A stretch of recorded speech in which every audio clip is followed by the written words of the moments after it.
আজ তানিয়া আর তামিমের বিয়ে। তানিয়া হলো তামিমের চাচাতো বোন, তাও আবার তার থেকে 2 বছরের সিনিয়র।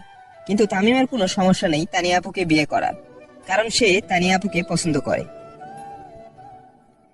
কিন্তু কখনো বলেনি। দুদিন আগে যখন শুনলো তানিয়া আপুর সঙ্গে তার বিয়ে, কি যে খুশি হয়েছিল তা শুধু তামিম নিজে জানে। তানিয়ারও তামিমকে বিয়ে করতে কোনো সমস্যা নাই। এক কথায় বলতে গেলে তারাও রাজি, তাদের ফ্যামিলিও রাজি। তো চলেন বর্তমান গল্পে ফেরা যাক। তাহলে একটা মিষ্টি দেন। এখন মিষ্টি কোথায় পাবো? এই যে মিষ্টি, তানিয়ার ঠোঁটে আঙ্গুল রেখে। অজু করে আসো তারপর বাবা। না, আমার এখনই চাই। আমি কি বলছি কানে যাইনি? আচ্ছা, আমি নিয়ে নিচ্ছি বলে তানিয়ার ঠোঁটের সাথে আমার ঠোঁট এক করে দিলাম। 1 মিনিট পর আবার ছেড়ে দিলাম। শয়তান একটা, যাও এবার অজু করে আসো, না হলে নামাজ মিস হয়ে যাবে। যাচ্ছি মহারানী বলেই তানিয়াকে ছেড়ে দিয়ে বিছানা থেকে উঠে ওয়াশরুমে চলে গেলাম। কিছুক্ষণ পর উজু করে ওয়াশরুম থেকে বেরিয়ে আসলাম। ওয়াশরুম থেকে বের হতেই তানিয়া এসে আমার পাঞ্জাবি টুপি বিছানায় রেখে গেল। আমি তাড়াতাড়ি পাঞ্জাবিটা পরে নিলাম। তারপর তানিয়াকে ডাক দিলাম। সাথে সাথে তানিয়া আমার সামনে এসে হাজির। কি হয়েছে, ডাকছো কেন? কোনো কিছু না বলে তানিয়াকে নিজের কাছে নিয়ে এসে ওর কপালে একটা চুমু এঁকে দিলাম। আগেটাই মন ভরেনি নাকি? ভরেছে তো, কিন্তু এটা ভালোবেসে দিলাম। স্ত্রীকে ভালোবেসে তার কপালে চুমু খাওয়া যে সুন্নত, জানেন না? বাবা, 3 দিন এত কিছু শিখলেন কি করে? দুটা লোকের কথা যে বলেছিলাম, ওরাও আমার মতো বিবাহিত। ওরাই আমাকে এইসব শিখিয়েছে। ও আচ্ছা, এবার নামাজ যাও। যাচ্ছি। তারপর বাসা থেকে বেরিয়ে সোজা মসজিদে চলে এলাম। নামাজ আদায় করে কিছুক্ষণ বাইরে হাঁটাহাঁটি করে আবার বাসায় চলে আসলাম। বাসায় এসে কিছুক্ষণ পড়াশোনা করে নাস্তা করে নিলাম। তারপর তানিয়াকে নিয়ে ভার্সিটিতে চলে এলাম। আজকেও ভার্সিটির সব ছাত্রছাত্রীরা আমাদের দিকে তাকিয়ে আছে। আমাদের মধ্যে কিসের সম্পর্ক এটা কয়েকজন ছাড়া তো আর কেউ জানেই না, তাই হয়তো সবাই আমাদের দিকে তাকিয়ে আছে। এরপর তানিয়া তার ক্লাসরুমে চলে গেল, আর আমিও নিজের ক্লাসরুমে চলে এলাম। ক্লাসে আসার কিছুক্ষণ পর স্যারও ক্লাসে চলে আসলেন। তারপর সবাই ক্লাসে মনোযোগ দিল। একে একে সব কটা ক্লাস শেষ করে বন্ধুদেরকে নিয়ে ক্লাস থেকে বেরিয়ে ভার্সিটির গেটের সামনে এসে দাঁড়ালাম। তুই তো এখন ভালো হয়ে গেছিস, আর সিগারেট খাবি না, মেয়েদেরকে টিস করবি না। তাহলে তুই আমাদের সাথে আসলি কেন? এতদিনের অভ্যেস কি আর সহজে ছেড়ে দেওয়া যায়? তাই ভাবলাম আজকে তোদের সাথে একটু আড্ডা দিয়ে সিগারেট খাবো। সত্যি বলছিস নাকি আমাদের সাথে মজা করছিস? আরে ভাই সত্যি। এই নে টাকা, আর সবার জন্য সিগারেট নিয়ে আয় যা। অনেকদিন তো হলো মেয়েদেরকে টিজ করা হচ্ছে না। আচ্ছা তোরা থাক, আমি সিগারেট নিয়ে আসছি। তারপর রনি চলে গেল সিগারেট আনতে। কিছুক্ষণ পর আবার সবার জন্য সিগারেট নিয়ে চলে আসলো। সিগারেট এখন রাখ, আগুন ধরাবি না। না, এখন না ধরালে কখন ধরাবো? মেয়েরা তো এক্ষুনি ভার্সিটি থেকে বের হবে। না, আজকে ভার্সিটির কোনো মেয়েকে টিজ করবো না। তাহলে কাকে টিস করবি? একটু অপেক্ষা কর, সব বুঝতে পারবি। তামিমের কথা শুনে তার বন্ধুরা কিছু বুঝতে না পেরে চুপ করে দাঁড়িয়ে রইল। আর তামিম মোবাইলটা বের করে কাকে যেন ফোন করে তাদের ভার্সিটিতে আসতে বলল। কিছুক্ষণ পর দুটো মেয়ে এসে তাদের সামনে দাঁড়ালো। মেয়েগুলোকে দেখে তামিমের বন্ধুরা অবাক হয়ে গেল, কেননা মেয়েগুলোর মধ্যে একটা মেয়ে হলো শুভর বোন, আর একটা হলো রনির বোন। ইরা, তুই এখানে কি করছিস? আমাকে তামিম ভাইয়া এখানে আসতে বলেছে। ইতি, তুই এখানে কেন? রনির বোনের নাম ইতি। আমাকেও তামিম ভাইয়া এখানে আসতে বলেছে। তামিম এসবের মানে কি? তুই আমাদের বোনদেরকে এখানে আসতে বললি কেন? কেন টিজ করার জন্য? মানে? ভার্সিটির মেয়েদেরকে যে তোরা টিজ করতে যাচ্ছিস, তার আগে একবার ভেবে দেখ না, তোদের বন্ধের যদি কোনো ছেলে টিজ করে তাহলে তোরা কি করবি? বল কি করবি? ওই ছেলেকে মাটিতে পুঁতে ফেলবো। ওর অপরাধ কি যে তোরা ওকে মাটিতে পুঁতে ফেলবি?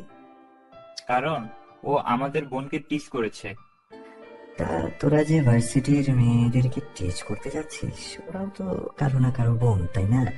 ওদের ভাই যদি জানতে পারে এতদিন ধরে তোরা তাদের বোনকে টিজ করছিলি, তাহলে ওরা তোদের কি হাল করবে ভেবে দেখ তো একবার। তামিমের কথা শুনে শুভ আর রনি দুজনেই মাথা নিচু করে ফেললো। দেখি সিগারেটের লাইটারটা আমার কাছে দে। আমি এখন তোদের সামনে তোদের বোনদের মুখে সিগারেটের ধোঁয়া ছাড়বো। তখন বুঝতে পারবি ওইসব ভাইয়েরা কত কষ্ট পাবে যখন তারা জানবে তোরা এতদিন ধরে তাদের বোনকে টিজ করছিস। এবার শুভ আর রনি দুজনেই তাদের হাতে সিগারেট ফেলে দিয়ে আমায় চারটে জড়িয়ে ধরল। ভাই, আমাদের ভুল হয়ে গেছে। আমরা সত্যি এতদিন ধরে অনেক বড় ভুল করে আসছি। আমরা কথা দিলাম আর জীবনে কোনো মেয়েকে টিস করবো না। নিজের বোনকে যেভাবে দেখি, অন্যের বোনকে আজ থেকে সেভাবেই দেখবো। মাফ করে দে আমাদের। যাক, তোরা যে তোদের ভুলটা বুঝতে পেরেছিস এটাই অনেক। আজ থেকে এইসব খারাপ কাজ ছেড়ে দিয়ে ভালো কথা, তাহলে দুনিয়াতেও শান্তি আর মৃত্যুর পর আখিরাতেও শান্তি। আমরা আজ থেকে এইসব ছেড়ে দিব, কথা দিলাম। এমনকি আর জীবনেও সিগারেট খাবো না। আমাদের এখন কি কি করতে হবে তুই বল। এখন থেকে সবসময় 5 ওয়াক্ত নামাজ পড়বি আর নারীদেরকে সম্মান করে চলবি। কিন্তু আমরা যে নামাজ। আচ্ছা, বুঝেছি। তোদেরকে এখন সঠিকভাবে নামাজ শিখাতে হবে। আচ্ছা, তোরা কাল থেকে আমার বাসায় চলে আসিস, তোদেরকে যতটুকু পারি শিখিয়ে দেবো। এখন তোদের বোনকে নিয়ে বাড়ি যা। আর আপুরা, তোমাদেরকে কষ্ট দেওয়ার জন্য আমি সরি। না না ভাইয়া, আমাদের এখানে এনে আপনি অনেক ভালো কাজ করেছেন। আচ্ছা, তাহলে এবার সবাই যার যার বাসায় যাও। তারপর সবাই যার যার বাসায় চলে গেল। কিছুক্ষণ পর তানিয়াও চলে আসলো। তানিয়া এসে জিজ্ঞেস করলো কাজ হয়েছে কিনা। আমি বললাম হ্যাঁ হয়েছে। এরপর একটা রিক্সা নিয়ে তানিয়া আর আমি বাসায় চলে আসলাম। আপনারা হয়তো ভাবছেন তামিম আর তার বোনদের কিভাবে ভার্সিটিতে আলো, তাই তো? তামিম আর তানিয়া ভার্সিটিতে আসার সময় তাদের কলেজের পাশ দিয়ে এসেছিল। আর তখন তামিম তাদের কলেজে ঢুকে তাদের ভাইদের সম্পর্কে বলে, তাদেরকে তার ভার্সিটিতে আসতে বলে। তামিম আর তানিয়া বাসায় এসে ফ্রেশ হয়ে খাওয়া দাওয়া করে রুমে চলে এলো। রুমে এসেই তানিয়া বলল, তোমাকে যে আমি বুদ্ধিটা দিয়ে হেল্প করলাম, এবার তার বদলে আমাকেও কিছু দাও। কি চাই আপনার বলেন? তারপর তানিয়া যা বললো তা শুনে তামিমের মাথা খারাপ হয়ে যাওয়ার পালা। তামিম ভাবতে লাগলো তানিয়া তার কাছে কিভাবে এটা চাইতে পারলো। কারণ তানিয়ার কথাটা হলো, প্রথমত আমায় তুমি করে বলতে হবে, আর দ্বিতীয়ত আমার একটা বেবি চাই। তানিয়ার কথা শোনা মাত্রই তার থেকে 2 হাত দূরে সরে গেলাম। এখন তার কথায় আমার কি বলা উচিত বুঝে উঠতে পারছি না। কি হলো, চুপ করে আছো কেন? কিছু বলো, দেবী না আমি এই দুইটা জিনিস। আপনাকে তুমি করে বলতে পারবো, কিন্তু কিন্তু কি? দ্বিতীয়টা আমি পারবো না। কেন পারবে না শুনি? কারণ আমাদের এখনো পড়াশোনা শেষ হয়নি। আমার কথা ছাড়ুন, আপনার কথাই ভাবুন। আপনারই তো আরো 6 মাস বাকি রয়েছে পরীক্ষার। এখন যদি আমরা বেবি নিই তাহলে এতে আপনার পড়াশোনার ক্ষতি হবে, আর তাছাড়া আপনার শরীরেরও ক্ষতি হতে পারে। না আমার কোনো ক্ষতি হবে আর না আমার পড়াশোনা। এইসব নিয়ে তোমার ভাবতে হবে না, তুমি শুধু বলো রাজি কিনা। না, আমি এসব পারবো না। আর বেবি নেওয়ার অনেক সময় পড়ে আছে আমাদের জীবনে। তাহলে আপনি এখন বেবি নেওয়ার জন্য উঠলে পড়ছেন কেন? জানি না, কিন্তু মাঝে মধ্যে ভয় হয় তোমাকে নিয়ে। যদি কোনোদিন তোমায় হারিয়ে ফেলি তখন আমি কাকে নিয়ে বাঁচবো?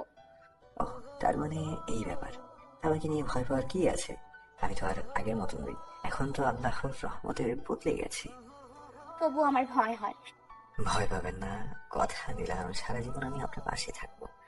বলেই তানিয়াকে গিয়ে জড়িয়ে ধরলাম। সত্যি বলছো তো? আমার মাথায় হাত রেখে বলো কখনো আমায় ছেড়ে যাবে না। এই যে হাত রাখলাম, কথা দিচ্ছি আপনাকে আমি কখনোই ছেড়ে যাব না। বলেই তানিয়াকে আর একটু শক্ত করে জড়িয়ে ধরলাম। তাহলে আপনি করে বলছো কেন? এখন থেকে আমি তুমি করে বলবা কিন্তু। আচ্ছা মহারানী, এখন থেকে আপনাকে সরি, তোমাকে তুমি করে বলবো। এবার খুশি? হুম, বলেই আমাকে শক্ত করে জড়িয়ে ধরলো। দিনটা এভাবেই কেটে গেল। প্রতিদিনের মতো রাতের খাবার খেয়ে বিছানায় এসে শুয়ে পড়লাম। তানিয়াও কিছুক্ষণ পর রুমে এসে আমার বুকের মধ্যে শুয়ে পড়লো। আর আমি তানিয়ার কপালে একটা ভালোবাসার পরশ এঁকে দিয়ে তাকে শক্ত করে জড়িয়ে ধরে ঘুমিয়ে পড়লাম। পরের দিন সকালবেলা ঘুম ভাঙলো তানিয়ার ডাকে। তারপর ঘুম থেকে উঠে উজু করে নামাজ আদায় করতে মসজিদে চলে গেলাম। নামাজ আদায় করে কিছুক্ষণ বাইরে হাঁটাহাঁটি করে বাসায় চলে আসলাম। বাসায় এসে রুমের মধ্যে বসে বসে ফেসবুকিং করছি, এমন সময় তানিয়া এসে রুমে ঢুকলো। কি করছো? না, একটু ফেসবুকে ঘোরাঘুরি করছি। ফেসবুকে তো অন্যদিন ঘোরাঘুরি করিও, এখন হাত থেকে মোবাইলটা রাখো। কেন? বলছি আগে বলো, তুমি কি কোরআন পড়তে পারো? এ মানে মানে আসলে শুদ্ধভাবে পারি না। বুঝেছি। আচ্ছা এবার উঠে টেবিলে গিয়ে বসো, তোমাকে আজ শুদ্ধভাবে কোরআন পড়া শেখাবো। অন্যদিন পড়বো। কেন? আজকে পড়লে কি হবে? না মানে এখন মাথা ব্যথা করছে তাই আর কি। মাথা ব্যথা করছে তাই না? এতক্ষণ যে ফেসবুকে ছিলে তখন বুঝি মাথা ব্যথা করছিল না? এখন কোরআন পড়ার কথা বলতেই মাথা ব্যথা শুরু হয়ে গেল। আমাকে কি তোমার বোকা মনে হয়? কিছু বুঝি না আমি, তাই না? আরে না না, তুমি যা ভাবছো আসলে তা নয়। তাহলে কি শুনি? আসলে এখন আমার পড়তে ভালো লাগছে না, তাই আর কি। ভালো লাগছে না বললে তো হবে না, পড়তে তোমায় হবেই। যাও, উঠে গিয়ে টেবিলে বসো, আর মোবাইলটা আমার কাছে দাও তো। বলে আমার হাত থেকে ছো মেরে মোবাইলটা নিয়ে নিল। এটা কিন্তু ঠিক না, তুমি আমার ইচ্ছার বিরুদ্ধে আমার সাথে। আই, তুমি উঠবে নাকি আম্মুর কাছে শালি ব্যাগটা নিয়ে আসবো? এই না না, উঠছি তো, এই যে উঠেছি। তো এখানে দাঁড়িয়ে আছো কেন? যাও, টেবিলে গিয়ে বসো। শুরু হয়ে গেল সিনিয়র বইয়ের অত্যাচার। আই, কি বললে? কই কি বললাম? কিছু বলি নাই তো। কেমন মেয়েরে ভাই, আসতে বললেও শুনে ফেলে। ও, কিছু বলো নাই তাই না? টেবিলে গিয়ে বসো, আমি একটু পরে আসছি। আজ পড়া না পড়লে বোঝাবো মজা। কথাটা বলেই তানিয়ার আগে কটকট করে রুম থেকে বেরিয়ে গেল। হঠাৎ সিনিয়র বউটা এত রেগে গেল কেন? তারপর তামিমা দাঁড়িয়ে না থেকে টেবিলে গিয়ে বসে পড়ল।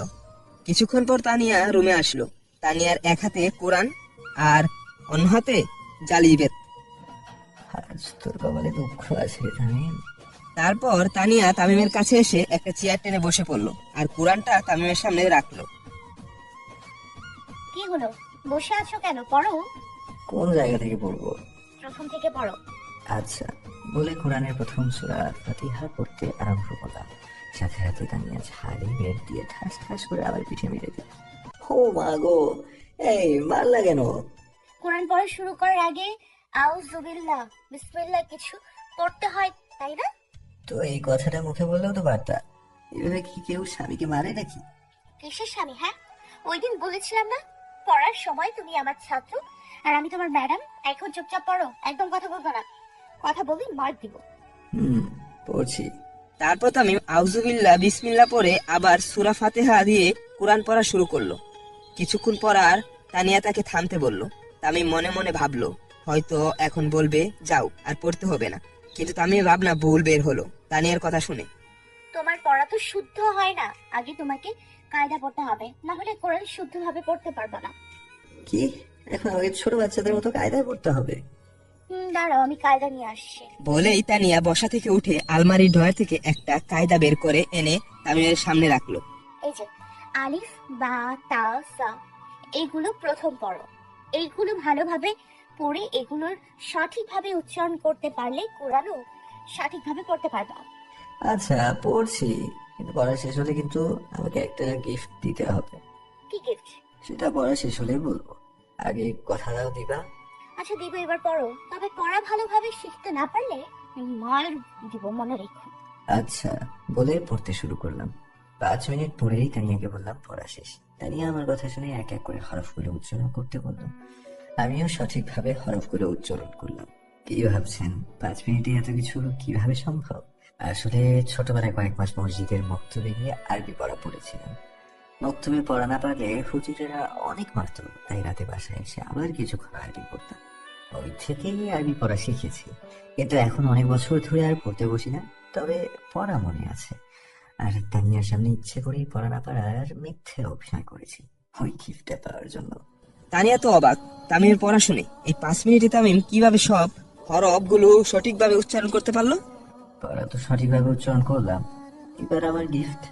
গিফট? কি গিফট চাই তোমার, বলো? ঠোঁট ফেটে চিনচিন করছে, হায় আমার এই ঠোঁট একবার তোমার ওই মিষ্টি ঠোঁটে ছোঁয়া পেতে চায়। হ্যাঁ হ্যাঁ নয় হ্যাঁ। দেখো, আমি এখন এত কিছু করতে পারবো না। কেন দিতে পারবা না শুনি? কারণ কারণ আমার কাজ আছে।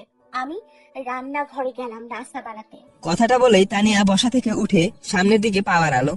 তানিয়া উঠে যাওয়াতে তামিম বসা থেকে উঠে পিছন থেকে তানিয়ার হাত টেনে ধরলো। তানিয়া পিছনে ফিরে দেখে তামিম তার হাত ধরে রেখেছে। কি হলো, হাত ধরেছো কেন? হাত ছাড়ো, আমি নিচে যাবো। ছাড়ার জন্য তো ধরিনি তানু সোনা। মানে? আর তানুশোনা কে? কেন তুমি? আমি তানুশোনা হলাম কি করে? উফ, কিছুই বুঝি না দেখছি। তোমার নাম তানিয়া, আর সেই হিসেবে তোমার নামের প্রথম 2 অক্ষর তানি নিয়ে হলো তানু, আর সোনা তো আদর করে ডেকেছি। কিন্তু আমায় ধরে রেখেছো কেন? আমার গিফট তো না দিয়েই চলে যাচ্ছিলে, তাই ভাবলাম তুমি যখন দিবে না তখন আমি নিজেই নিজের গিফটটা নিয়ে নিই। দেখো আমি কিন্তু এখন চুপ, কোনো কথা না। আমাকে আমার গিফটটা নিতে দাও। তারপর তামিম তার ডান হাত দিয়ে তানিয়ার কোমর চেপে ধরে তাকে নিজের আরো কাছে নিয়ে আসলো। তানিয়াও তামিমের এমন ছোঁয়া পেয়ে চোখ বন্ধ করে ফেললো। এরপর তামিম তার অন্য হাত দিয়ে আলতো করে তানিয়ার গালে হাত রেখে তানিয়ার ঠোঁটের সাথে তার ঠোঁট জোড়া এক করে নিল। তানিয়া প্রথমে ছোটার জন্য একটু ছটফট করলেও পরে সেও চোখ বন্ধ করে তামিমের কিসে রেসপন্স দিতে শুরু করলো। প্রায় 2 মিনিট ধরে দুজন একে অপরকে কিস করছে। হঠাৎ তানিয়া তামিমের ঠোঁটে একটা কামড় বসিয়ে দেয়। কামড় খেয়ে তামিম সাথে সাথে তানিয়াকে ছেড়ে দেয়। কি হলো? এইভাবে কামড় দিলে কেন? তো কি করব, 2 মিনিট ধরে কিস করেই যাচ্ছ, ছাড়ের নামই নেই। আমার যে দম বন্ধ হয়ে আসছিল সেদিকে তো তোমার কোনো খেয়াল নেই, তাই আর উপায় না পেয়ে তোমার ঠোঁটে কামড় দিতে হলো। সরি, খুব লেগেছে বুঝি? না, লাগেনি। প্লিজ বলো তোমার লেগেছে নাকি? বললাম তো লাগেনি। তাহলে আমার সাথে এইভাবে কথা বলছো কেন? কিভাবে কথা বললাম? রাগী ভাবে কথা বলছো, নিশ্চয়ই তুমি আমার উপর রেগে আছো। প্লিজ বলো না তোমার কোথায় লেগেছে। বললাম তো আমার লাগেনি। ও বুঝেছি, এইভাবে রাগ ভাঙবে না, আমারই কিছু করতে হবে। কথা বলে তানিয়া আমার একদম কাছে সে 2 হাত দিয়ে আলতো করে আমার 2 গাল চেপে ধরে আমার ঠোঁটের সাথে তার ঠোঁট জোড়া এক করে দিল। তানিয়ার মিষ্টি ঠোঁটের ছোঁয়া পেয়ে আমি আবারও তার মধ্যে হারিয়ে যেতে লাগলাম, কিন্তু বেশিক্ষণ থাকতে পারলাম না। তার আগেই তানিয়া তার ঠোঁট আমার ঠোঁটের থেকে ছাড়িয়ে নিল। কি এখন রাগ কমেছে তো? মিষ্টিটা আরেকটু খেতে পারলে হয়তো রাগ পুরোপুরি কমে যেত। এত মিষ্টি খাওয়া ভালো না, বেশি মিষ্টি খেলে পরে আবার পেট খারাপ করবে। আরে করবে না, আর একটু খাই না বলেই তানিয়াকে চেনে নিজের বুকের মধ্যে নিয়ে আসলাম। এই আবার কি? ছাড়ো আমায়, আমি নিচে যাবো, এমনিতে অনেক কাজ পড়ে আছে। কাজ পরে, আগে স্বামীর খেদমত করো। তাই তাই তো, কি খেদমত করতে হবে জানাবে? ওই যে একটু আগে যেটা দিলে সেটা আরেকবার দিলেই হবে। আরেকবার লাগবে তাই না? চোখ বন্ধ করো, দিচ্ছি। চোখ বন্ধ করবো কেন? যেটা বলছি সেটা করো, না হলে কিন্তু ওইটা দিব না। আচ্ছা, এই নাও, চোখ বন্ধ করলাম, এবার দাও। এই নাও। বলেই আমার পেটে জোরে একটা চিমটি কাটলো। ব্যথা পেয়ে সাথে সাথে তানিয়াকে ছেড়ে দিলাম। এই, তুমি চিমটি দিলা কেন? যাতে তোমার পেট খারাপ না হয়। ও তাই, দাঁড়াও দেখাচ্ছি। এই এই, কোথায় পালাচ্ছ? দাঁড়া বলছি। সরি জনাব, এখন আর কিছু হবে না, বাই। দরজার সামনে দাঁড়িয়ে কথাটা বলেই তানিয়া রুম থেকে বেরিয়ে নিচে চলে গেল। আমার সাথে চিটিং করলা? ভার্সিটি যাওয়ার সময় বুঝাবো মজা। এদিকে তানিয়া নিচে এসে রান্নাঘরে গিয়ে দেখলো তামিমের আম্মু নাস্তা বানাচ্ছেন। আম্মু কি করেন? এই তো নাস্তা বানাচ্ছি। আপনি রুমে চলে যান, আমি নাস্তা বানাচ্ছি। রুমে বসে থাকতে ভালো লাগছিল না, তাই তো নাস্তা বানাতে চলে এলাম। আচ্ছা তুমিও আসো, আর নাস্তা বানাতে আমায় হেল্প করো। আর তামিম কি করছে? কিছু না, রুমের মধ্যে বসে আছে। এতক্ষণ তাকে কায়দা পড়াচ্ছিলাম, তাই আসতে পারিনি। কায়দা পড়াচ্ছিলে মানে? ফজরের নামাজ আদায় করে ও বাসায় এসে রুমের মধ্যে বসে বসে ফোন টিপছিল, তাই ভাবলাম ওকে একটু কোরআন পড়াই। কিন্তু কোরআন পড়াতে গিয়ে দেখলাম ও শুদ্ধভাবে কোরআনের হরফগুলো উচ্চারণ করতেই পারে না, তাই তাকে কিছুক্ষণ কায়দা পড়িয়ে হরফগুলো শুদ্ধভাবে উচ্চারণ করা শেখালাম। কি বুঝছো কি? তামিম কোরআন শুদ্ধভাবে পড়তে পারে না মানে? কিন্তু ও তো ছোটবেলাতেই আমাদের বাইরের মসজিদের মক্তবে গিয়ে প্রতিদিন কোরআন পড়তো। কি? তাহলে কি ও কোরআন পড়া ভুলে গিয়েছে? হতেও পারে, আবার নাও হতে পারে। হয়তো ও তোমার সামনে ইচ্ছে করে কোরআন শুদ্ধভাবে পড়েছে। কিন্তু এমন কেন করবে? এটা তুমিই ভালো জানো। তানিয়া মনে মনে ভাবতে লাগলো, তামিম ছোটবেলায় মুক্তবে গিয়ে কোরআন পড়তো, তা হয়তো হয়তো এখন সত্যিই কোরআন পড়া ভুলে গেছে, আর না হয় ইচ্ছে করেই আমার সামনে না পড়ার নাটক করেছে। কিন্তু ও যদি সত্যি কোরআন পড়া ভুলে যেত, তাহলে 5 মিনিটে সব হরফগুলো শুদ্ধভাবে উচ্চারণ করলো কি করে? ও বুঝতে পেরেছে, আমার থেকে ওইটা নেওয়ার জন্যই ও এমন নাটক করেছে। আমার সাথে চালাকি তাই না? দাঁড়াও, তোমাকে মজা বোঝাবো একটু পর। তারপর তানিয়া তামিমের আম্মুকে নাস্তা বানাতে হেল্প করতে লাগলো। নাস্তা বানানো শেষ হলে তানিয়া রুমে এসে তামিমকে নাস্তা করার জন্য ডাক দিয়ে গেল। তামিমও নিচে এসে সবার সাথে নাস্তা খেতে বসে পড়লো। নাস্তা খাওয়া শেষ হলে তামিম আবার রুমে চলে আসলো। এদিকে তানিয়া সবকিছু পরিষ্কার করে গুছিয়ে কিছুক্ষণ পর রুমে চলে আসলো। রুমে এসে দেখলো তামিম রুমে নেই, মানে ওয়াশরুমে গিয়েছে। তানিয়া এবার টেবিল থেকে জালি ব্যাগটা হাতে নিয়ে বিছানায় গিয়ে বসে পড়লো আর তামিমের জন্য অপেক্ষা করতে লাগলো। কিছুক্ষণ পর তামিম ওয়াশরুম থেকে বের হতেই দেখে তানিয়া বিছানায় বসে আছে আর তার হাতে জালি ব্যাগটা দেখে তামিম কিছু আর চমকে উঠলো। কি গো, কখন আসলে? চোখ তুলে তামিমের দিকে রাগী দৃষ্টিতে তাকালো। কি হলো, এভাবে তাকিয়ে আছো কেন? আম্মু বললো তুমি নাকি ছোটবেলায় মক্তবে কি কোরআন পড়তে, এটা কি সত্যি? তানিয়ার কথা শুনে ফেলা জায়গা খেয়ে গেলাম। যা, জেনে গেল, এখন কি বলবো? হ্যাঁ, আসলে মানে পড়েছিলাম একটু, কিন্তু পড়েছিলে তাহলে পড়তে পারো না এমন ভান করেছিলে কেন? আসলে মানে ওইটা খাওয়ার জন্য। ওইটা খাওয়ার খুব শখ জেগেছে তাই না তোমার? তখনকার নাটক করার জন্য এখন তোমার শাস্তি পেতে হবে। কি শাস্তি? হয় কান ধরে 50 বার উঠবোস করবে, না হয় মুরগির মতো করে 30 মিনিট বসে থাকবে। কি? জি, এবার কোনটা করবে সেটা আপনার ইচ্ছে। এই, আমি না তোমার স্বামী? আর স্বামীকে কেউ কান ধরে উঠবোস করায়? কেউ না করলেও আমি করাই। তুমি যদি আমার কাছে ওইটা চাইতে তাহলে আমি এমনিতেই দিতাম, কিন্তু তুমি তা না করে চিটিং করে ওইটা নিয়েছো, তাই তোমাকে এখন এর শাস্তি পেতেই হবে। দেখো তানু শোনা, তুমি না খুব ভালো, তুমি আমার আই একদম ঢং করবা না বলে দিলাম। যাই করো না কেন শাস্তির হাত থেকে বাঁচতে পারবা না। শাস্তি আবার হাতেও আছে? আছে তো, এই দেখো আমার হাতে যে ঝালি ব্যাগটা আছে না, এইটারই শাস্তি। এবার আমি যা বলেছি তা করবা নাকি এই ঝালি পেটে বাড়ি খাবা? কি বলো, একটু আগে তো নাস্তা খেয়ে আসলাম, পেট একদম ভরা, তাই এখন আর কিছু খেতে পারবো না। ওইটা খালি পেটেও খাওয়া যায়, ভরা পেটেও খাওয়া যায়। এই নাও খেয়ে দেখো কেমন মজা। বলে ঝালি বেচ্চা দিয়ে পায়ের মধ্যে মেরে দিল। ও মা গো, এই আমি না তোমার স্বামী? স্বামীকে কেউ এইভাবে মারে? কেউ না মারলেও আমি মারি। এবার দুইটার মধ্যে যে কোনো একটা করো, না হয় এই ঝালি পেটে বাড়ি খাও। বুঝেছি, বউটা এইভাবে বুঝবে না, দেখি একটু ইমোশনাল হয়ে কিছু হয় কিনা। আচ্ছা ঠিক আছে, করছি। তারপর তামিম একদম ইনোসেন্ট ফেস নিয়ে একবার তানিয়ার দিকে তাকিয়ে উঠবস করার প্রস্তুতি নিল। তামিমের ইনোসেন্ট ফেস দেখে তানিয়ার একটু মায়া হলো তামিমের প্রতি। তামিম উঠবস করা শুরু করবে, তখনই তানিয়া তাকে আটকে দেয় আর বলে, থাক, উঠবস করতে হবে না, এবারের মতো মাফ করে দিলাম, যাও। পরের বার থেকে জানো আর এমন না হয়। হুম, আজ হবে না। আজ ভার্সিটিতে যাবে না? হুম, যাবো তো। আচ্ছা তুমি একটু আমার জন্য অপেক্ষা করো, আমি ফ্রেশ হয়ে এসে রেডি হয়ে নিই, তারপর দুজন একসাথে ভার্সিটিতে যাব। আচ্ছা। তারপর তানিয়া ওয়াশরুমে চলে গেল ফ্রেশ হতে। ফ্রেশ হওয়া শেষ হলে ওয়াশরুম থেকে বেরিয়ে তানিয়া বুরকা পরে রেডি হয়ে নিল। এদিকে তামিম তানিয়ার আগেই রেডি হয়ে বসেছিল। তানিয়া রেডি হওয়া শেষ হলে তামিম তানিয়াকে নিয়ে বাসা থেকে বের হয়ে একটা রিক্সা নিয়ে ভার্সিটিতে চলে আসে। ভার্সিটিতে আসার পর তানিয়া আর তামিম যার যার ক্লাসে চলে গেল। তামিম ক্লাসে গিয়ে তার বন্ধুদের পাশে বসে সবার সাথে বন্ধু গল্প করতে লাগলো। কিছুক্ষণ পর ক্লাসে স্যার চলে আসলে সবাই ক্লাসে মনোযোগ দিল। দেখতে দেখতে সব ক্লাস শেষ হয়ে গেল, ভার্সিটি ছুটি হয়ে গেল। তামিম তার বন্ধুদেরকে নিয়ে ক্লাস থেকে বেরিয়ে এসে সবাই বলল তারা যেন বিকালে তার বাসার সামনে এসে তাকে কল দেয়। তারাও আসবে বলে সবাই যার যার বাসায় চলে গেল।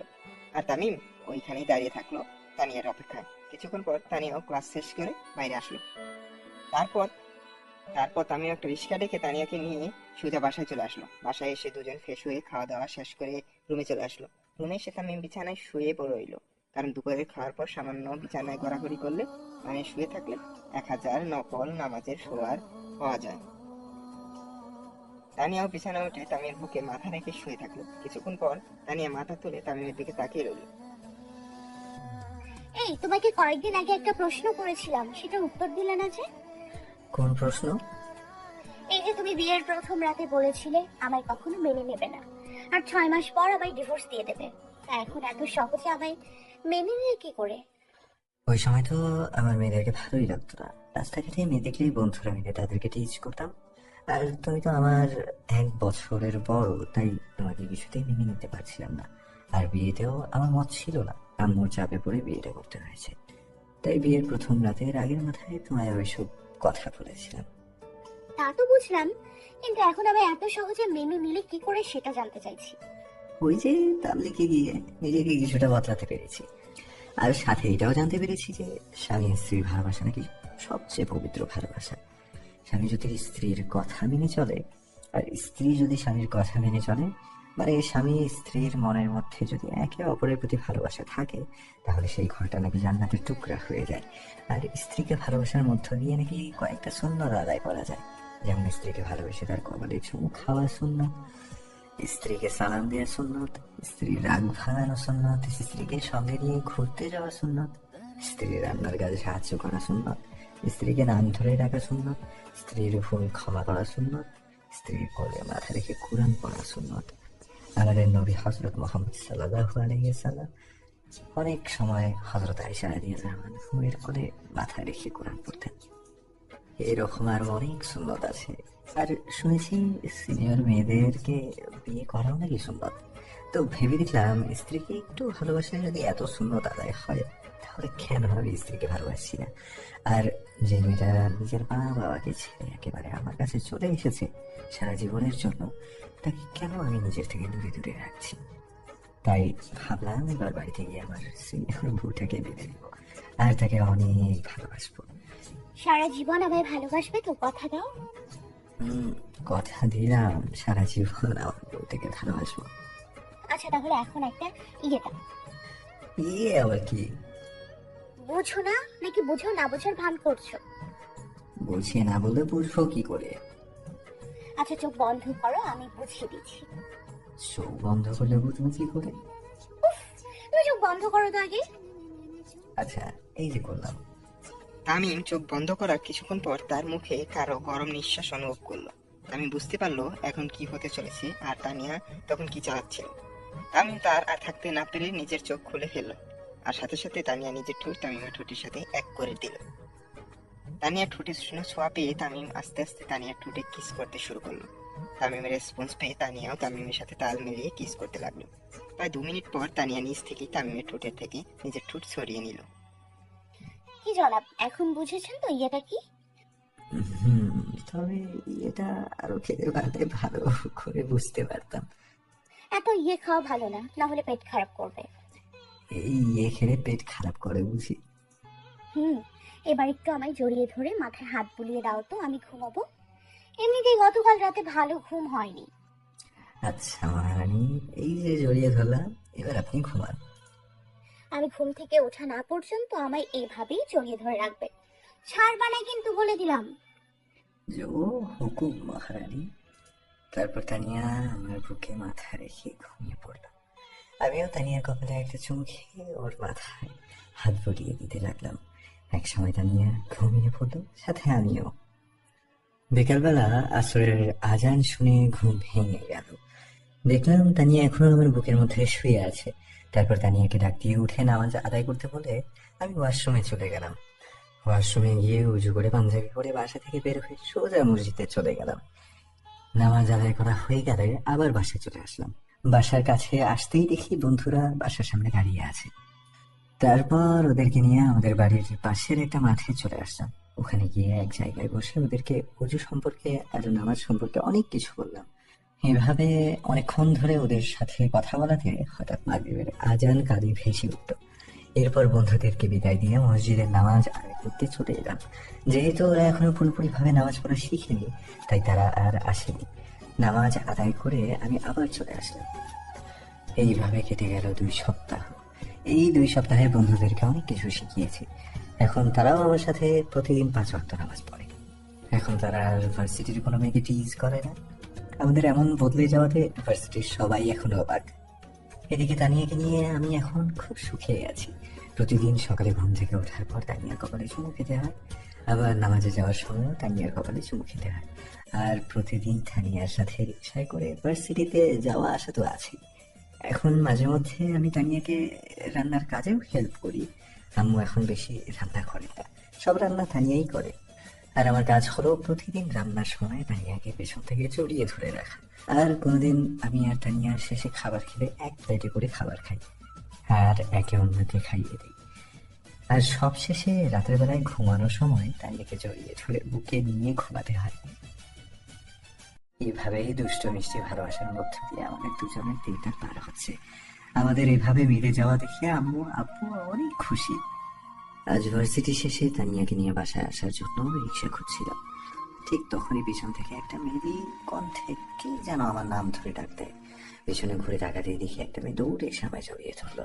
মেয়েটার কাছে তো আমি অবাক, কে এই মেয়ে আর আমায় কেন এবার জড়িয়ে ধরেছে। এদিকে আমি তানিয়ার দিকে তাকিয়ে দেখি সে আমার দিকে অবাক চোখে প্লাস রাগী চোখে তাকিয়ে আছে। তার এখন কি করা উচিত বা কি বলা উচিত সে যেন বুঝে উঠতে পারছে না। আমি আর চুপ করে থাকলাম না, মেয়েটাকে নিজের থেকে তাড়াতাড়ি করে ছাড়িয়ে নিলাম। এবার মেয়েটার দিকে ভালো করে এক নজর তাকালাম।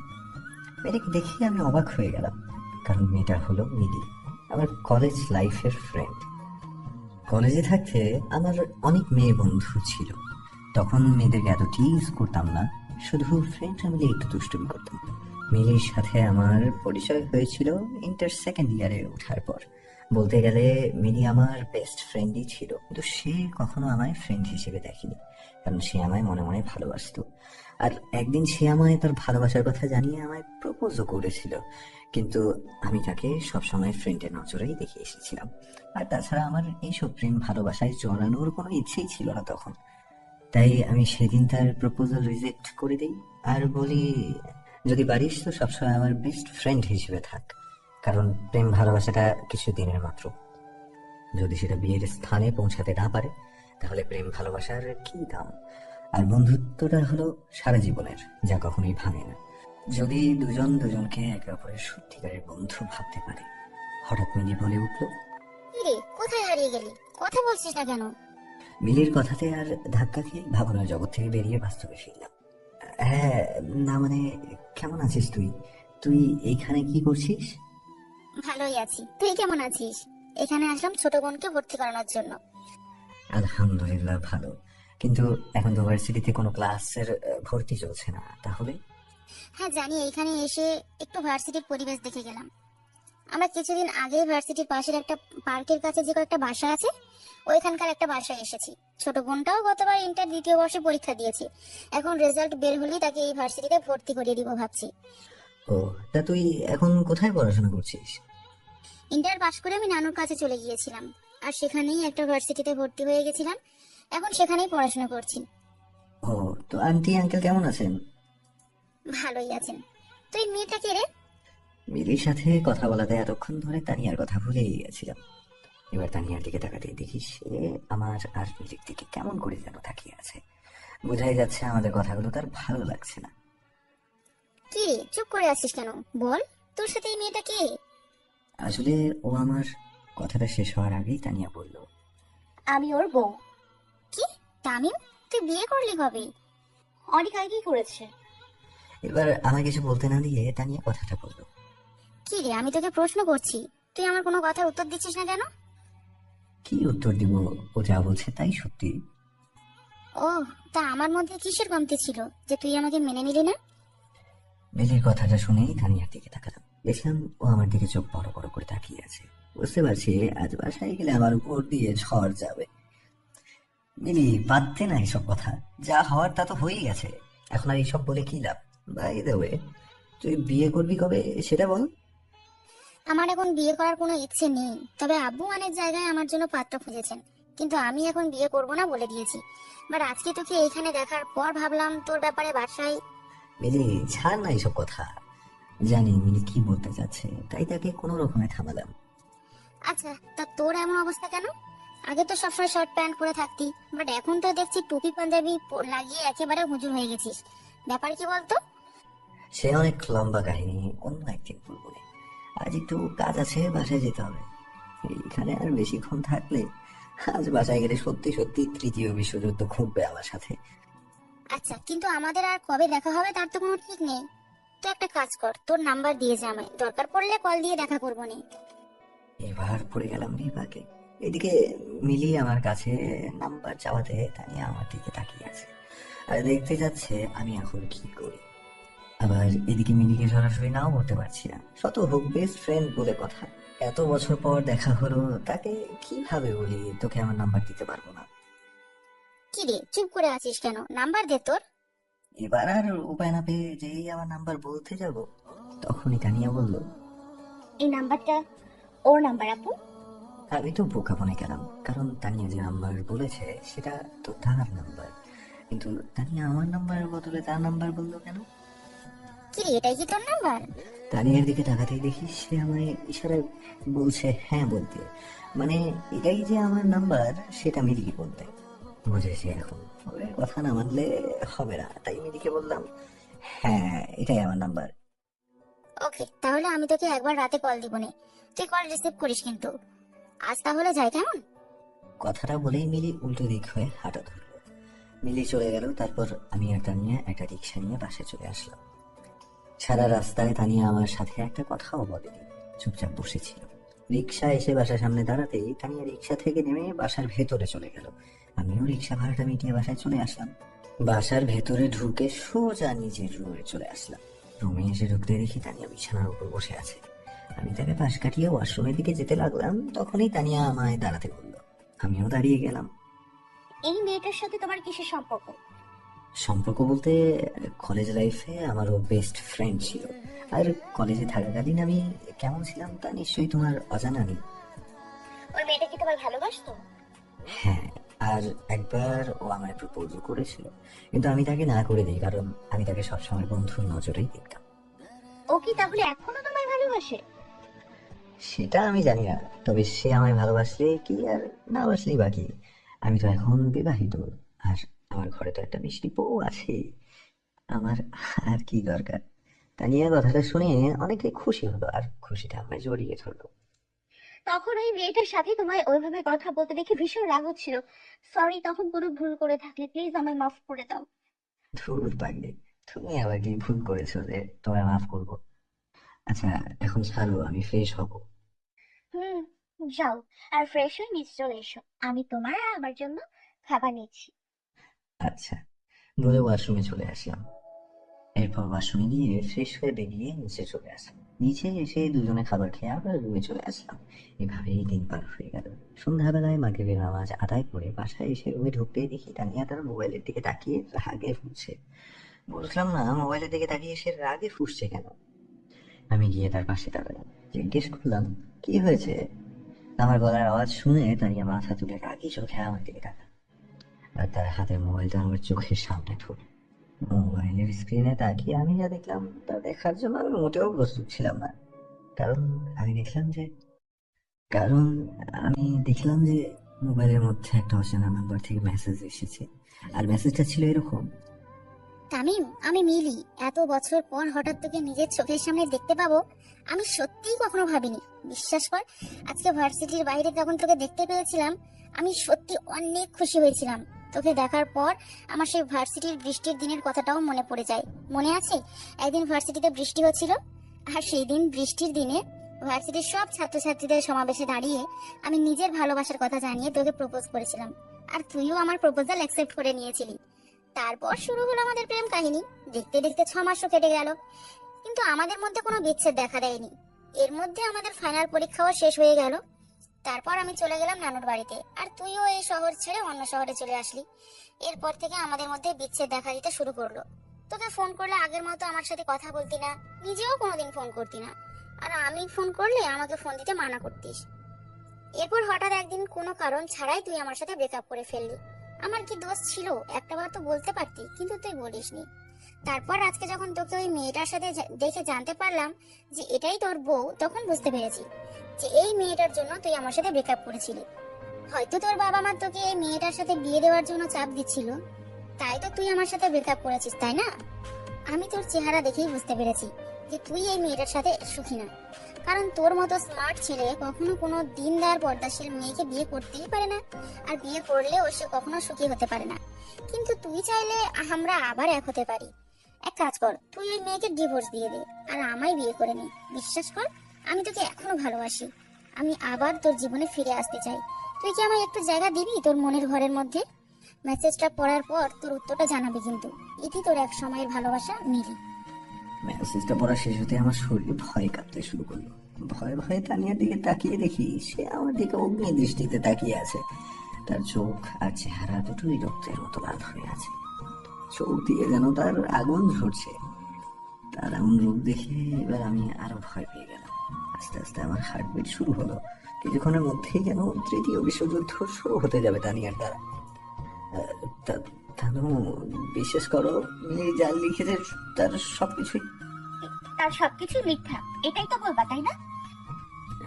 হ্যাঁ হ্যাঁ, ও যা যা লিখেছে সব মিথ্যে। আমি ওর সাথে কলেজ লাইফে প্রেম করিনি, এটাই তো বলবা তাই না?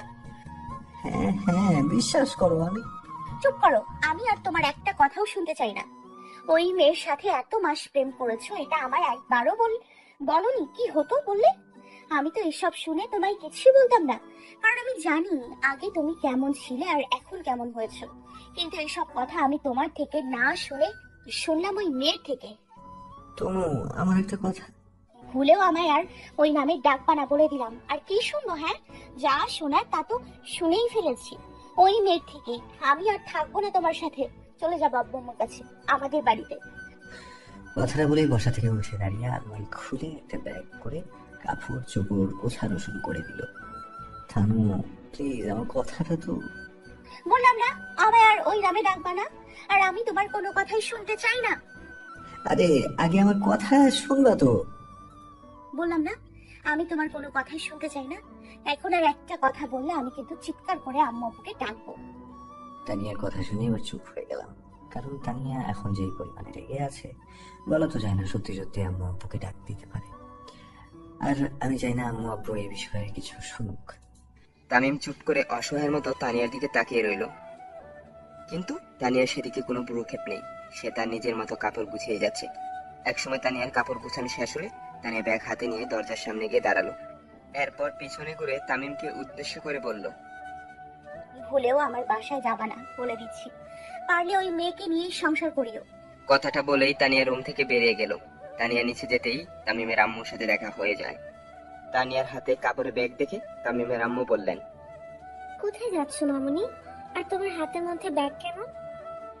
চলে যাচ্ছি আমাদের বাড়িতে, আর থাকবো না আপনার ছেলের সাথে, অনেক খারাপ। কেন? তামিম কি করেছে? সেটা ওকে গিয়ে জিজ্ঞেস করেন, আমি বলতে পারবো না। কথাটা বলেই তানিয়া তামিমদের বাসা থেকে বেরিয়ে আসলো। পিছন থেকে তামিমের আম্মু তাকে অনেকবার ডেকেছেন, কিন্তু সে শুনেও না শোনার ভান করে চলে গেছে। তানিয়া বাসা থেকে বেরিয়েই একটা সিএনজি পেয়ে গেল, আর সেটা ভাড়া করে সোজা নিজের বাড়িতে চলে আসলো। তানিয়াকে এই সন্ধ্যায় বাসায় দেখে তার বাবা মা দুজনেই অবাক। দুজনেই তানিয়াকে জিজ্ঞেস করলেন, এই সময় সে একা একা বাসায় আসলো কেন? আর জামাই বাবাজি কোথায়? তানিয়া কিছু না বলে সোজা নিজের রুমে এসে দরজা লাগিয়ে দিয়ে বিছানায় শুয়ে পড়লো। এদিকে তানিয়া চলে যাওয়ায় সাথে সাথে তামিমের আম্মু তামিমের রুমে গিয়ে তামিমকে জিজ্ঞেস করলেন, কি রে তানিয়ার কি হয়েছে? ওই সন্ধ্যায় কাপড়ের ব্যাগ নিয়ে তার বাড়িতে গেল কেন? আসলে আম্মু, আমি জানি না কিছু। সত্যিটা বললে এখন আম্মু আমার বাসা থেকে বের করে দিবে। তুই জানিস না মানে? তানিয়া তো বললো তোকে এই বিষয়ে জিজ্ঞেস করতে। দেখ, তোদের মধ্যে কি হয়েছে সেটা আমি জানি না, তবে আমার মেয়েকে যেন আমি কাল সকাল হওয়ার আগে আমার সামনে দেখি। যদি ওকে এই বাড়িতে আনতে না পারিস, তাহলে তোরেও এই বাড়িতে জায়গা হবে না, বলে দিলাম। কথাগুলো বলে আম্মু রুম থেকে চলে গেল। ধুর, কি থেকে কি হয়ে গেল! এবার আমি কি করব? ভাবতে না ভাবতে পকেটে থাকা ফোনটা বেজে উঠলো। ফোনটা বের করে দেখি শাশুড়ি আম্মা কল দিয়েছে। আসসালামু আলাইকুম। জি মা, বলেন। ওয়ালাইকুম সালাম। তা বাবা, তোমার আর তানিয়ার মধ্যে কি কিছু হয়েছে? মেয়েটা একটু আগে বাসায় আসলো, জিজ্ঞেস করলাম কি হয়েছে, কিন্তু কিছু বললো না। এখন আবার রুমের মধ্যে দরজা লাগিয়ে বসে আছে, দরজাও খুলছে না। মা, আমি এখনই আপনাদের বাসায় আসছি। বাসায় এসে আপনাকে সবটা বলবো। এখন ফোন রাখছি বলে ফোনটা কেটে দিলাম। তারপর আলমারি থেকে একটা ডায়েরি বের করে মিলির নাম্বার খুঁজতে লাগলাম। ডায়েরিতে একবার মিলির নাম্বার লিখে রেখেছিলাম। মিলির নাম্বার পেলে আগে ওকে ফোন করে জিজ্ঞেস করতে হবে এমনটা কেন করলো, কি চায় ও আমার কাছে। খুঁজতে খুঁজতে এক সময় মিলির নাম্বার পেয়ে গেলাম। এরপর সেই নাম্বারটা মোবাইলে উঠিয়ে দিলাম মিলিকে কল। কিছুক্ষণ রিং হওয়ার পর মিলি কল রিসিভ করলো। হ্যাঁ জানো, বলো। তুই বুঝলি কি করে যে আমি কল দিয়েছি? কারণ তোর নাম্বার আমার ফোনে সেভ করা ছিল। তাহলে তুই ওই সময় তানিয়ার সামনে আমার নাম্বার চাইলি কেন? কারণ আমি জানতাম যে তোর থেকে নাম্বার চাইলে তোর বউ নিশ্চয়ই তার নাম্বারটাই দেবে, আর সেটাই হলো। কিন্তু তুই তানিয়াকে মেসেজ করে এইসব কেন বলেছিস আমাদের সম্পর্কে? আমি কখন তোর প্রপোজ অ্যাকসেপ্ট করলাম আর তোর সাথে প্রেম করলাম? করিস নাই, কিন্তু আমাকে এই মিথ্যে কথাগুলো বলতে হয়েছে আমাদের ফ্রেন্ডশিপ টিকিয়ে রাখার জন্য। মানে এই মিথ্যে কথাগুলোর সাথে আমাদের ফ্রেন্ডশিপের কি সম্পর্ক? পরে বলছি, আগে বল আমাকে কল দিয়েছিস কেন? তোর মেসেজগুলো পড়ে তানিয়া আমার উপর রাগ করে বাসা থেকে চলে গিয়েছে। সেটাই তো চাচ্ছিলাম, তো বল এখন তুই কি চাস? তুই তানিয়াকে ফোন করে বল তুই মেসেজে যা যা লিখেছিস সব মিথ্যে। বলতে পারি, তবে আমার একটা শর্ত আছে, সেটা তোকে মানতে হবে। কি শর্ত? আগে কথা দে, শর্তটা মানবি? আচ্ছা কথা দিলাম, এবার বল। আচ্ছা তাহলে শোন। মিলি কি বললো সেটা না হয় পরে জানতে পারবেন। এইসব কি বলছিস তুই? এটার জন্য তুই এত কিছু করেছিস? কারণ ওই দিনের পর থেকে আমিও তোকে ফ্রেন্ড হিসেবে ভাবতে শুরু করি। তো আজ তোর সাথে দেখা হওয়ার পর ভাবলাম এই কাজটা করি, তাহলে আমাদের বন্ধুত্বটা সারা জীবন টিকে থাকবে। গাধি, এই কথাটা আমায় বললে কি হতো? শুধু শুধু আমার বউটা কিভাবে রাগিয়ে দিলি। যা এবার তোর শ্বশুর বাড়িতে বউকে আনতে, ওইখানে গিয়ে একটা কল দিস, তাহলে ভাবিকে ফোন করে সব সত্যি বলে দিবনে। আচ্ছা, কল কেটে দিলাম। তারপর রেডি হয়ে আম্মুকে বলে বাসা থেকে বেরিয়ে আসলাম। বাসা থেকে বের হতে এই রাস্তার মধ্যে একটা সিএনজি পেয়ে গেলাম, আর ওই সিএনজি নিয়ে সোজা তানিয়াদের বাড়িতে চলে আসলাম। তানিয়াদের বাড়িতে এসে কলিং বেলে চাপ দিতে কিছুক্ষণ পর শাশুড়ি আম্মা এসে দরজা খুলে দিলেন। বাবা তুমি এসেছো? কি হয়েছে তোমাদের মধ্যে? তুমি একটু বলো তো। হ্যাঁ, এসব পরে বলবো না, আগে বলেন তানিয়া কোথায়? তানিয়া আমার রুমেই আছে, কিন্তু রুমের দরজা খুলছে না। আমি ডেকে এসেছি অনেকবার, দেখো তুমি কিছু করতে পারো কিনা। আচ্ছা আমি দেখছি বলেই সোজা তানিয়া রুমে চলে আসলাম। রুমের কাছে এসে, তানু শোনা দরজা খুলো, একটু তোমার সাথে কথা আছে আমার। আপনি আমার বাড়িতে কেন এসেছেন? আপনার সাথে আমার কোনো কথা নেই, চলে যাও এখান থেকে। এটা যেহেতু আমার শ্বশুর বাড়ি, সো এটা আমারও বাড়ি। প্লিজ একবার দরজাটা খুলো, তোমাকে শুধু একটা কথা বলবো, তারপর সত্যি সত্যি চলে যাবো। কি কথা বলবেন বাহির থেকেই বলেন। বাহির থেকে বলা যাবে না, প্লিজ একটা বার দরজাটা খুলো। পারবো না, যা বলার বাহির থেকেই বলেন, না হয় বিদায় হন এখান থেকে। বুঝেছি, এই মেয়েটা এইভাবে মানবে না। আর উপায় না পেয়ে পকেট থেকে মোবাইল বের করে মিলিকে মেসেজ দিয়ে বললাম, আচ্ছা শ্বশুর বাড়ি এসে গেছি, কিন্তু তানিয়া রুমের দরজা খুলছে না, এবার তুই ওকে কল দিয়ে সত্যিটা বলে দে। কিছুক্ষণ পর ভেতর থেকে তানিয়ার মোবাইলটা বেজে উঠলো। কয়েকবার রিং হওয়ার পর তানিয়া ফোন রিসিভ করে কথা বলতে লাগলো, আর আমি দরজায় কান পেতে তাদের কথা শোনার চেষ্টা করছি, কিন্তু ভালো করে শুনতে পাচ্ছি না কি কথা হচ্ছে ওদের মাঝে। দরজার সামনে দাঁড়িয়ে রইলাম, কিন্তু তানিয়া দরজা খুলছে না। হঠাৎ ভেতর থেকে দরজা খোলার আওয়াজ পেলাম। এবার একটু সোজা হয়ে দাঁড়ালাম, অমনি দরজা খুলে তানিয়া আমায় ঝাপটে জড়িয়ে ধরলো। জড়িয়ে ধরেই তানিয়া কান্না শুরু করে দিল। আমার ভুল হয়ে গেছে, প্লিজ আমায় মাফ করে দাও, আমি আর কখনো তোমার সাথে এরকম করবো না। চুপ করে দাঁড়িয়ে রইলাম। এই প্লিজ কথা বলো, আমি সত্যি সরি, আর কখনো তোমার সাথে এরকম করবো না। এর বদলে তুমি আমায় যা শাস্তি দিতে চাও দিতে পারো, তবু আমার সাথে কথা বলো। আরে জান পাখি, আমি কি তোমার সাথে রাগ করে থাকতে পারি বলো? তোমার জায়গায় অন্য কেউ থাকলে ঠিক এমনই করতো যেমনটা তুমি করেছো। অন্য কেউ থাকতো মানে কি বলতে চাচ্ছ তুমি? না মানে আসলে, রুমে চলো, বোঝাচ্ছি মজা। বলে আমায় হাত ধরে রুমের ভেতরে নিয়ে এসে রুমের দরজা লাগিয়ে দিল। কি হলো রুমের দরজা? কথাটা শেষ হওয়ার আগে তানিয়া আমায় ধাক্কা মেরে বিছানায় ফেলে দিল, আর আমার উপর চড়ে বসলো। অন্য কেউ থাকতো মানেটা কি বলো? আরে ওইটা তো একটা কথার কথা ছিল, এর জন্য তুমি এত রেগে যাচ্ছ কেন? কথার কথা তাই না, দাঁড়াও তোমার কথার কথা বের করছি। বলেই আমার একদম কাছে এসে আমার মাথার পেছনে চুলগুলো ধরে আমার ঠোঁটের সাথে তার চোরা এক করে দিল। তানিয়া ঠোঁটে ছোঁয়া পেয়ে আমিও সব ভুলে গিয়ে ওর সাথে তাল মিলিয়ে ওর সাথে তাল মেলাতে শুরু করলাম। আমার রেসপন্স পেয়ে তানিয়া আরো পাগলের মতো হয়ে গেল। এবার তানিয়া নিজের ভয়ঙ্কর রূপ নিতে শুরু করলো। তানিয়া আস্তে আস্তে আমার ঠোঁটগুলো কামড়ে ধরলো। প্রথমে বিষয়টাকে পাত্তা দিলাম না, কিন্তু পরে যখন দেখলাম তানিয়া আমার ঠোঁটে একের পর এক কামড় বসিয়ে যাচ্ছে, তখন আর থাকতে না পেরে তানিয়াকে নিজে থেকে ছাড়ানোর চেষ্টা করলাম, কিন্তু তানিয়া আমার উপর বসে যেন আমায় ধরে রেখে যায়, তাতে আমার নড়াচড়া করতেও ভীষণ কষ্ট হচ্ছে। এবার শুরু করলাম মাথা নড়ানো, কিন্তু সেটাও পারছি না। এদিকে আমি নড়াচড়া করছি দেখে তানিয়া আরো জোরে জোরে আমার ঠোঁটে কামড় দিতে লাগলো। একদিকে আমার দম বন্ধ হয়ে আসছে, অপরদিকে ঠোঁটের উপর একের পর এক কামড় পড়ছে। সব মিলিয়ে মনে হচ্ছে আর বেশিক্ষণ টিকে থাকা আমার পক্ষে সম্ভব না। কিন্তু হঠাৎ করেই তানিয়া আবার আগের মতো হয়ে গেল। কিছুক্ষণ এভাবে চলার পর তানিয়া আমার ঠোঁট ছেড়ে দিল। মিস্টার, কেমন লাগলো? আজকের পর থেকে যদি আমার সামনে অন্য কোনো মেয়ের সাথে কথা বলো বা আমার জায়গায় অন্য কারোর নাম নাও, তাহলে তোমার ঠোঁটগুলো একেবারে কমপ্লিট ছিঁড়ে ফেলবো। কি হলো, এখন কথা বলছো না কেন? কিভাবে বলবো? ঠোঁটে যেভাবে কামড় দিয়েছো, কথা বলতে গেলেই তো ব্যথা পাচ্ছি। ইস, তোমার ঠোঁট থেকে তো রক্ত বের হচ্ছে, খুব ব্যথা করছে বুঝি। এত কামড় দিয়ে এখন জিজ্ঞেস করছে ব্যথা করছে নাকি। কি হলো, কথা বলছো না কেন? আচ্ছা তুমি একটু বসো, আমি আসছি। বলেই আমার উপর থেকে উঠে পাশে ড্রয়ার থেকে একটা মলম আর কিছু তুলা বের করে নিয়ে আসলো। তারপর তুলা দিয়ে আমার ঠোঁটের রক্ত মুছে দিয়ে ঠোঁটে মলম লাগিয়ে দিল। মলম লাগানোতে এখন আস্তে আস্তে ব্যথা কমে যাচ্ছে। এখন ব্যথা কমেছে? হুম। সরি, আমি আসলে তখন বুঝতে পারছিলাম না যে এত কিছু হয়ে যাবে। তুমি কি আমার উপর রাগ করেছো? প্লিজ আমাকে মাফ করে দাও, আর কখনো এরকম করবো না। হ্যাঁ পাগলি, কান্না করছো কেন? আমি ঠিক আছি। আর তোমার প্রতি আমার কোনো রাগ নেই। তোমার প্রতি যদি আমার কিছু থাকে তাহলে সেটা হলো ভালোবাসা, বুঝলে? সব সময় আমায় ভালোবাসবে কিন্তু। আমার একটা মাত্র বউ, তাকে ভালো না বাসলে কাকে ভালোবাসবো শুনি?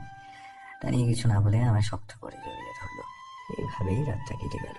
রাতে আর বাসায় ফিরলাম না, শ্বশুর বাড়িতেই থেকে গেলাম। পরদিন সকালবেলা ঘুম থেকে উঠে তানিয়াকে নিয়ে আবার বাসায় চলে আসলাম। আসার সময় শ্বশুর আব্বা আম্মাকে বলে এসেছি আমাদের মধ্যে সামান্য ঝগড়া হয়েছিল, তাই এই নিয়ে যেন তারা কোনো চিন্তা না করে। বাসায় এসেও আম্মু আব্বুকে একই কথা বললাম।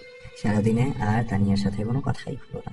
রাতে যখন খাবার খেয়ে রুমে আসলাম তখন তানিয়া আমার পিছনে পিছনে রুমে আসলো আর বললো উজু করে আসতে। আমি ওর কথা মতো উজু করে আসলাম। তখন ও আমার হাতে একটা জায়নামাজ ধরিয়ে দিয়ে বললো 2 রাকাত নফল নামাজ পড়তে। আমিও তাই করলাম। জায়নামাজটা নিয়ে নামাজে দাঁড়িয়ে পড়লাম। নামাজ শেষে সালাম ফেরাতেই দেখি তানিয়া একটা জায়নামাজ নিয়ে আমার পেছনে নামাজ পড়ছে। তারপর আমি দোয়া করে বিছানায় এসে বসলাম। তানিয়াও অনেক সময় নিয়ে দোয়া করে রুমের দরজাটা লাগিয়ে বিছানায় এসে আমার বুকের উপর শুয়ে পড়ল। এই, আমার না একটা মিম লাগবে।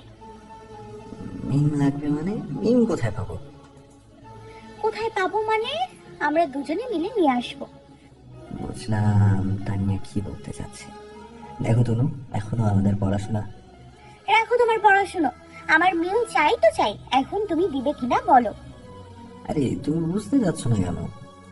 আমি কিচ্ছু বুঝতে চাই না। তাছাড়া মিলি আপুর নাকি সামনের মাসে বিয়ে হয়ে যাবে। মিলি আপুর বিয়ে হলে উনি নিশ্চয়ই বেবি নেবে, কিন্তু আমি চাচ্ছি ওনার আগে আমরা বেবি নিব, কারণ ওনাকে আমি ওই দিন বলেছি যে তোমার বেবি থেকে আমাদের বেবি বড় হবে। তাই বলে এত তাড়াতাড়ি? আর তাছাড়াও মিলি আপুর কথাতে আমিও রাজি, যেহেতু উনি এসব করেছেন শুধু তোমার আর ওনার বন্ধুত্ব টিকে রাখার জন্য। তাই ওনার ছেলে হলে আমাদের মেয়ের সাথেই ওনার ছেলের বিয়ে দিব।